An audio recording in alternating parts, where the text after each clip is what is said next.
Assurance AVA tsinjovidin'izao no avy ny fianakavianao aro manolotra ho anao ny logité. Bijou Torrey-Santia mividy volamena manolotra anao ny logité. Anti-tache tsara be no ampiasaiko, manazava ny endriko sady manala tasy. Tsara be manolotra ho anao ny logité. Ioka ny fahombiazany miaraka amin'ny Castel. Castel manolotra ho anao ny logité. Efa azonao tsy fahina amin'ny endriny 10 centilitatra. Bonobon, c'est un vrai délice. Avec Bonobon, logité rempli d'émotions. Soyez à l'aise avec Sleepy en regardant logité. Afetra ho amin'ny Sleepy Lady ny fitokisanao. C'est mou. Si doux. Mogul, c'est trop bon avec logité. Tiara, ny tsirony voankazo manolotra anao ny logité. La saveur ultime des fruits. Profitez de l'ouverture de notre magasin et gagnez une remise de 10% sur les menuiseries en aluminium. VTI, prêt à vous servir. manolotra ho anao ny logité. Immédiat, l'école des métiers de l'audiovisuel et de la technologie nouvelle à Madagascar. Formation professionnelle, une formation supérieure destinée aux bacheliers. Vous présente Telma, Safitk numéro 1 Malagas, manolotra ho anao.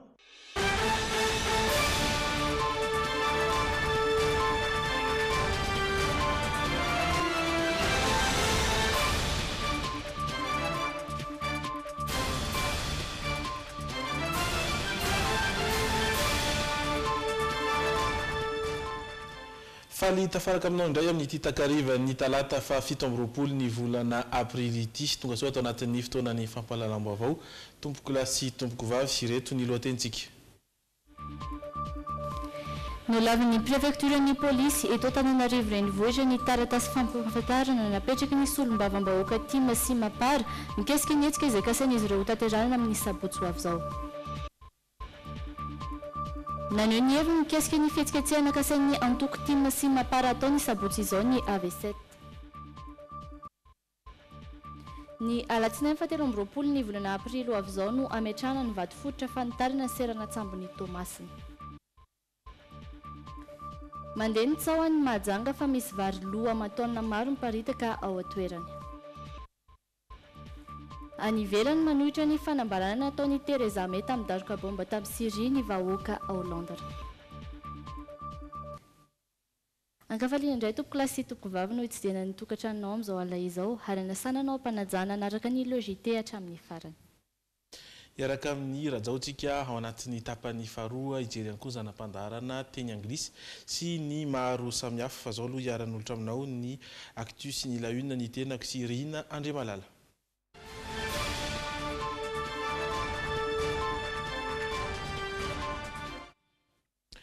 Araka ny fanamboarana taminao ary dia nolavin'ny préfecturan'ny polisy eto Antananarivo renivohitra ny taratasy fampahafantarana izay napetraky ny solombavam-bahoaka Tima sy ny Mapara mikasika indrindra ny hetsika izay kasain'izy ireo atao ny sabotsy zao eny Analakely.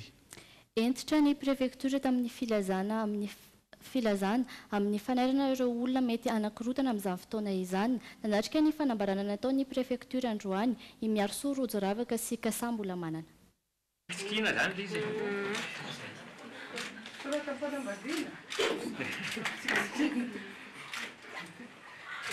Teotra misy diplôma ke madame.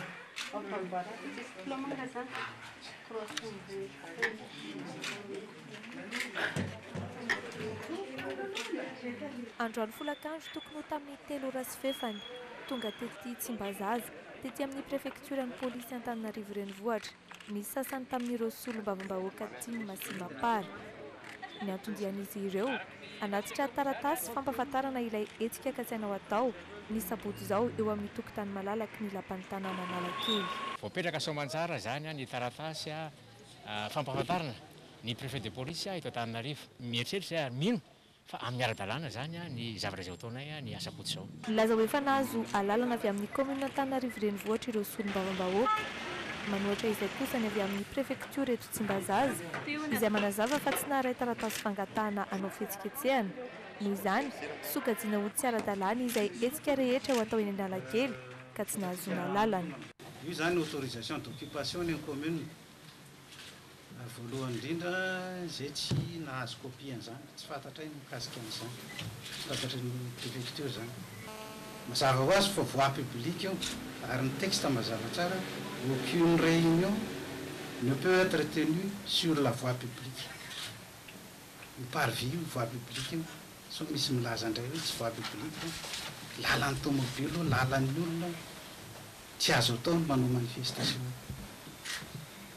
de tonga teo zareo nanatitra fampahafantarana fa tsy noraisina ela izy ka tsy voalaza ny texte mihitsy hoe fampahafantarana fa demande d'autorisation ka zay ny anakotriny ambaran'ireo solombavam-bahoaka fa adidin'izy ireo ny manao tatitra isaky ny mahavita fivoriana eny amin'ny antenimieram-pirenena efa nanao tatitra ny tany Tamatavy nanao tatitra Moramanga nanao tatitra ny any Ambositra efa nanao tatitra daholo fa ity zany indray mitorak'ity satria ray ny tatitra iraisany eto Antananarivo dia ny fanaraka izay député eto Antananarivo andao hiarakatsika hanao tatitra ho an'ny vahoakantsika ankilan'izay kosa miantso ny vahoaka ho mailo sy tsy anaiky atao fitaovana fanakorontanana ny préfecture-ny polisy eto Antananarivo renivohitra marina fa tokony hanao tatitra ny vahoaka ny député tsy mandana zany fa tokony hanao tatitra izy any amin'ny circonscription analany azy inona moa ny ataon'ny 73 député Analakely Analakely nanao tatitra nefa any amin'ny any mety misy tsy mahafantatra akory ny zany code électoral ny azy zany l'interprétation dia fanakorontanana fotsiny tsotro zao ary za mahafantatra tsara 14 ans effigienne 14 ans effi les bandes ary isaka misy any eto je suis le premier largué sur le terrain fa io manifestant Analakely io 3 quart io casseur daholo tena milaza nareo casseur fotsiny miandry débordement kely fotsiny dia mamaky trano tsendrarareny zany ve no tadavitsika eto Antananarivo ka raha ohatra ka misy fanakorotana dia mialatsiny fa tsy maintsy mandray fepetra zay fantatra fa tsy voaja ny fotoana nametrahana ny fangatahana tetsy amin'ny préfecture izay tokony ho 10 andro mialohan'ny hetsika ho atao raha ny fanazavana voaray hatrany fa ao anatin'ny mitozokajy amin'izay hatrany dia nanao tatitra tamin'ireo vahoaka ny fidy azy teny amin'ny boriboritany fahenina ny député Rahersovolola io tolakandro io nasehony tamin'izany ny fomba tokony hantanterahana ny tatitra ialana amin'ny endrika misy ambadika politika rehetra ny tatitra ny vaovao Jerzy Edouard sy Dolphe Rakotiniaina teny amin'ny biraony boriboritany fahenina Ambohimanarina no niaona ny député Rahersovolola tamin'ireo vahoaka izay nifidy azy nanao tatitra mikasika ireo fanapahan-kevitra izay noraisiny amin'ny mahasolom-bavam-bahoaka azy ny tenany taorian'ireo fivoriana tsy ara-potoana miisa 4 izay nifanesy nisy tokoa ny fivoriana nataonay teny amin'ny Paon d'Or fivoriana izay nandaninay nandaminanay ny mahakasika ny asam-bomiera izay nataonay satria ny tenako izao dia anisan'ny tao anatin'ny asam-bomiera fa mahavitsy anisanay dia tsy afaka ny teny ary tsy afaka tsy lany ny hevitray volavolan-dalàna miisa 13 no nikatrohana nandritry ny ireo fivoriana tsy ara-potoana 4 ireo ary samy nandray izany avokoa ireo olona tonga nanatrika ny tatitra rehefa misy volavolan-dalàna ho tapahana ao amin'ny assemblée nationale tokony izy hiara-mivahoaka ny fidy azy hoe tia misy lalàna volavolan-dalàna ho fiditsika ka miara aminareo vahoaka zay ahoana ny hevitra nareo vahoaka mety aminareo satria mety aminay le tatitra satria tsy voazo izy nano azy fa fanaontreo zay no resaka tatitra dia misy afisy apetsany any anaty fokotany any dia fetsony zay ny tondrany anazy mikasa ny hanatanteraka hetsika ny amin'ny lapan'ny tanàna ireo solombavam-bahoaka Tim sy Mapara ny sabotsy zao naseho ny député Rahersovolola ny fomba tokony hanatanterahana ny tatitra hialana amin'ny endrika misy ambadika politika rehetra nanomboka tamin'ny fikarakarana sy ny fomba ny antsony ireo vahoaka androany dia afaka miteny fa feno ny fepetra afahako manao izay tatitra izay satria nanao fangatahana ny titoerany ny tenanay tamin'ny 7 avrily lasa teo dia efa nanao ihany koa ny affichage ho an'ny vahoaka filazana ho an'ny vahoaka n'Ambohimanarina tsy ankanavaka teny amin'ny toerana rehetra teny ary ny ampy ny filazana tsirairay ho an'ny olona isam-batan'olona izay nalefa tahaka izao dia feno ny fepetra ahafahana manao ny tatitra androany ary indrindra nahazo fankatoavana tamin'ny tanàna n'Antananarivo renivohitra izay isaorako eto na amin'ny malalaka izao toerana izao ahafahana manao ny tatitra amin'ny vahoaka. Ny député tsirairay dia tokony samy hanao tatitra amin'ny vahoaka nohatran'izao ataoko izao. Ny any amin'ny boriboritany faharoa dia manao any amin'ny boriboritany faharoa, ny any amin'ny fahatelo dia any amin'ny fahatelo, ny any amin'ny fahaefatra dia any amin'ny fahaefatra, sy ny sisa sy ny sisa. Koa maninona moa no hoe ny député rehetrarehetra ampiny ny député avy any amin'ny faritany hanao eo amin'ny hôtel de ville amiko izany mifono zavatra hafa fa raha tena tia tanindrazantsika dia alohantsika andeha amin'ny fitoniana. Ary raha tena tia mivahoaka aloha hanao izay mahamendrika amin'ny vahoaka dia omeo tatitra any amin'ny toerana misy azy ny vahoaka any amin'ny distrika misy azy tsirairay fa tsy ataontsika resaka politika ilay izy dia hoe ny vahoaka indray no andany frais avy aty Ambohimanary no andany frais andeha ho any Antananarivo ho any amin'ny hôtel de ville na ny avy any Ambolokandrina na avy any Pasapito andany frais andeha ho Analakely. Tsy aivina fa efa nanatanteraka tatitra ihany koa ny député John Raharmalala teny amin'ny faritra Atsimondrano. Hetsika izay tsy nisy fanotronana fa dia fiaona nankitso-po tamin'ny vahoaka ohatra tokony ho alain-tahaka. Dia naneo hevitry ny mikasika ny fihetsiketsehana kasain'ny antoko Tim Mapara hatao ny sabotsy ihany koa ny AV7.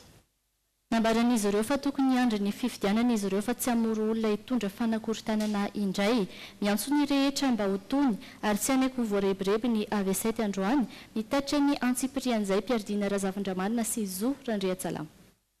Ambolo-korotana ny famorian'olona kasain'ny Mapara sy Tim Matao ny sabotsy ho avy izao ho ny AV7, fikambanan'ireo niarambona tamin'ny 7 febroary 2024.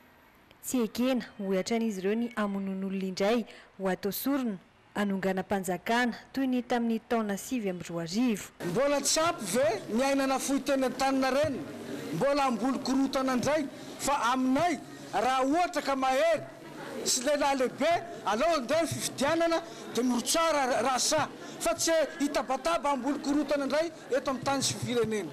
Miantso ny rehetra araka izany izy ireo mba tsy hanaiky ho voarebireby amin'ny hoandro. Ankoatr'izay dia mitaky ny tokony ampiarana ny didy tamin'ny filoha teo aloha marika Ravalomanana izy ireo manodidina ny indraraha 2024 iny ihany. Tsy misy olona fefena ilatsaka eto, tsy anjaranay izany fa zahay kosa dia manameloka Ravalomanana satria efa nazahoanay grosy ka tokony ampiarana ny didy gadraina izay tokony higadra. Marina fa misy mpikambana eo amin'ny 200 mahery eo ireto AV7 nanaovana andresaka androany ireto. Izy ireo izay nanana fianakaviana maty na naratra tamin'ilay raharaha 7 febroary 2024 iny. Dokam-barotra fohy no entsika miampita any amin'ireo vaovao maro samihafa rahantsika rehefa avy eo.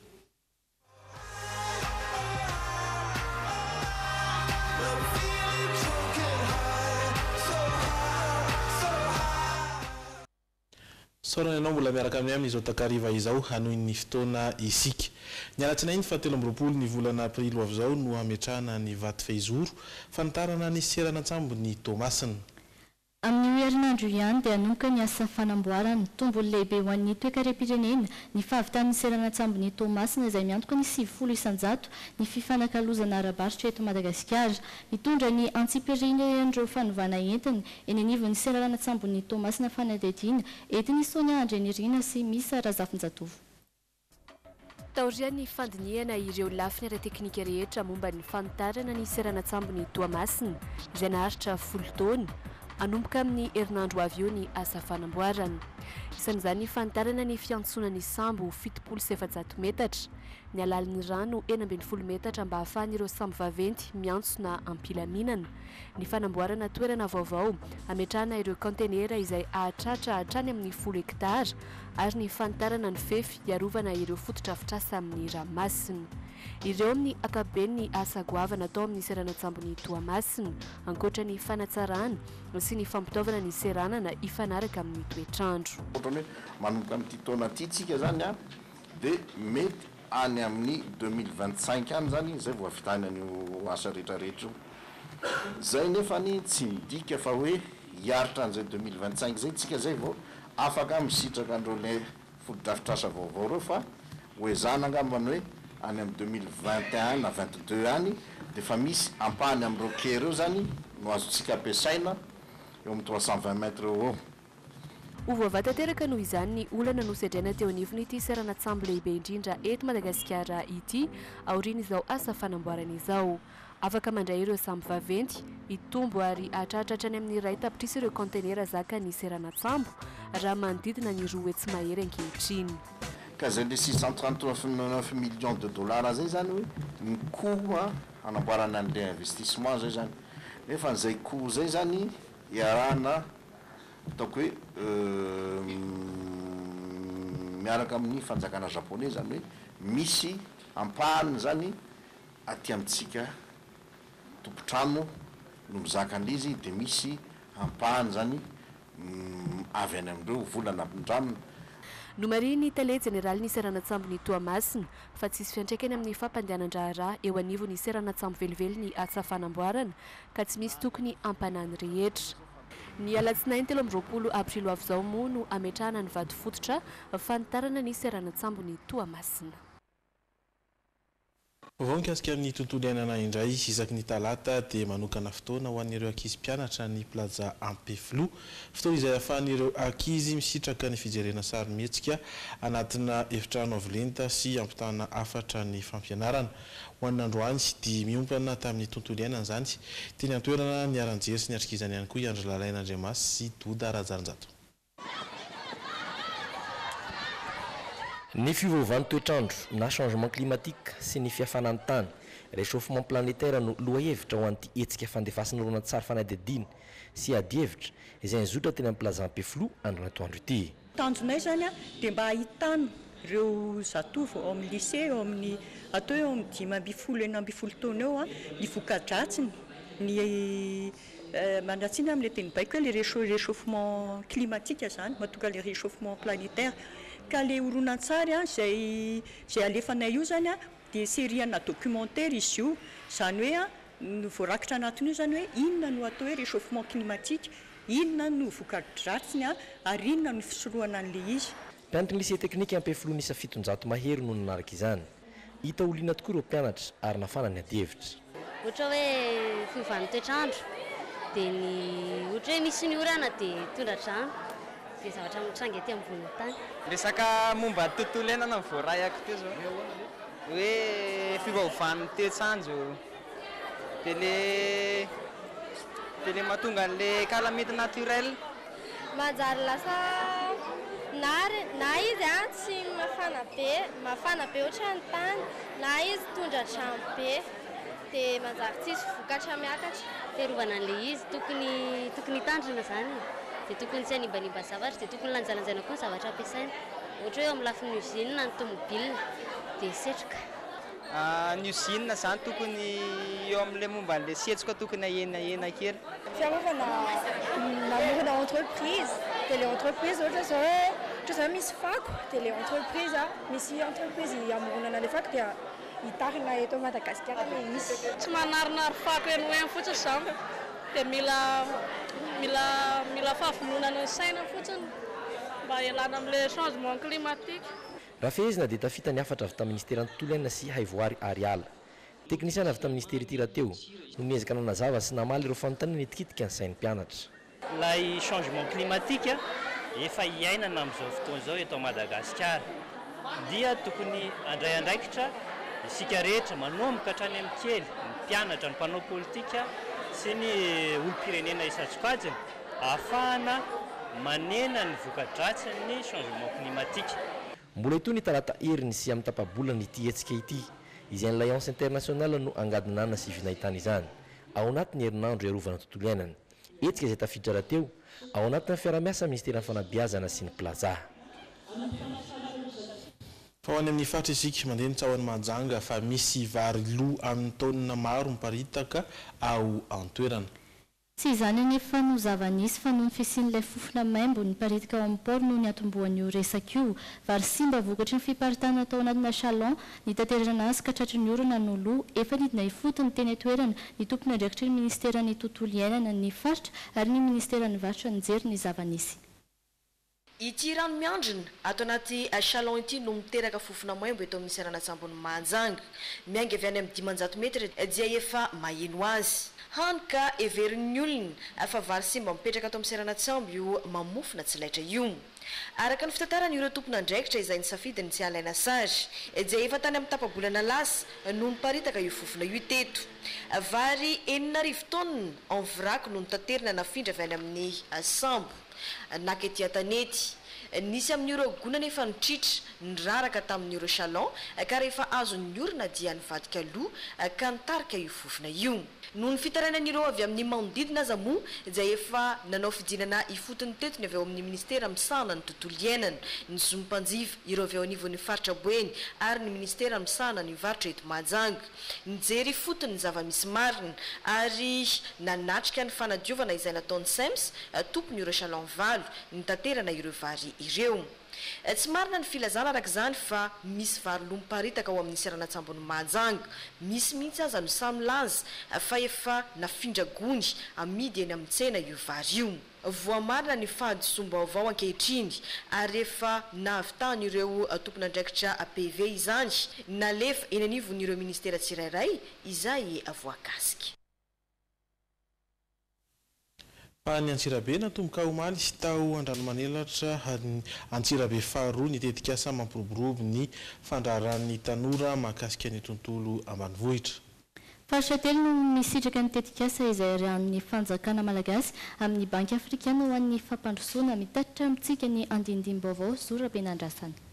Roso amin'ny famporisihana ny tanora hiditra amin'ny fandraharahany eo amin'ny tontolon'ny fambolena sy ny famokarana matianina ny fanjakana malagasy natomboka tamin'ny fomba ofisialy androany sy tao amin'ny FIFA Manoro Antsirabe nitetika sapeja iarahan'ny fanjakana malagasy amin'ny banky afrikana no an'ny fampandrosoana faritra telo no antefan'ny tetikasa dia vakina karatra vatovafitovonany ary atsinanana ny fampiofanana ireo tanora sy ny fanohanana azy ireo no tanjon'ny tetikasa ka ho an'ity eto amin'ny FIFA Manoro Andranomanelatra ity dia tanora 7 no miofanao matianina amin'ny famokarana ronono varimbazaha ary katsaka matetika manko hatramin'izay rehefa hoe hiasa eny amin'ny tontolo ambanivohitra dia lasa ohatrany hoe asa tsy zarizary zany tsy azahoam-bola zany fa ity tetikasa ity zany dia anofantsika anofana tanora izay ho lasa mpandraraha eny amin'ny tontolo ambanivohitra le mpandraraha akory tsy hoe le mpanao bizina fa le mpandraraha tena hoe hiasa eny amin'ny tontolo ambanivohitra ary matianina ny asa ho ataony na ny fambolena zany na ny fiompiana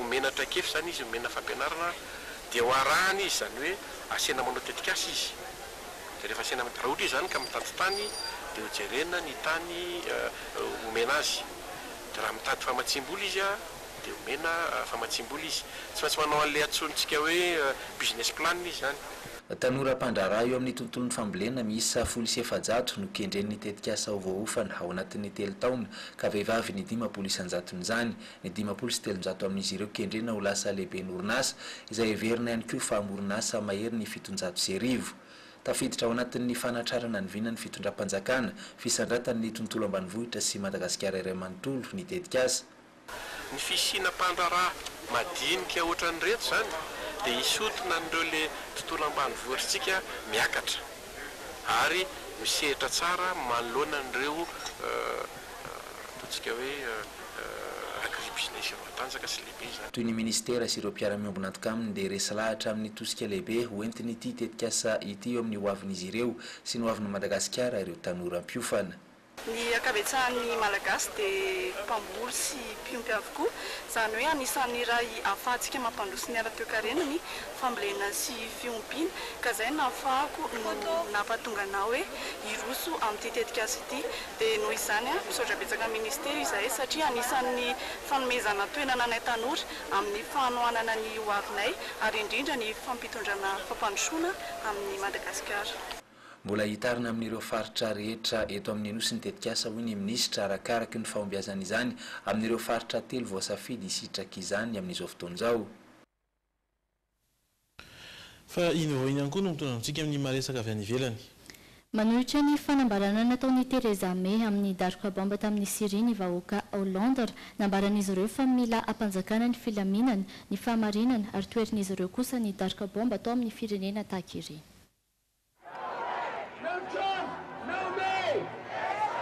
Vahoaka marobe ny tonga naneho ny heviny mikasika ny darika bomba nahazo any Syrie ny sabotsy teo tao Londres. Nijoro manoloana ny lapan'ny antenimera izy ireo, entina anehoana ny tsy fankasitrahana izany. Tena tsy tiako ny ady, mieritreritra hoe mila mivondrona ny olona ary manatona bron firenena mikambana. Irinay raha mpitoniana tanteraka no mahana ny olana. Fafazana lainga ny olona nodaroana bomba i Syrie mialohan'ny ahafantarana ny zava-misy marina. Tanjon'izy ireo ny anafina ny zava-misy marina. Tena mahagaga ilay fomba fiteny hoe aza mampiasa bomba simika amin'ny vahoaka amin'ny firenenareo, fa aleo izahay no ampiasa bomba amin'izy ireo sy ny firenenareo. Marary ilay izy.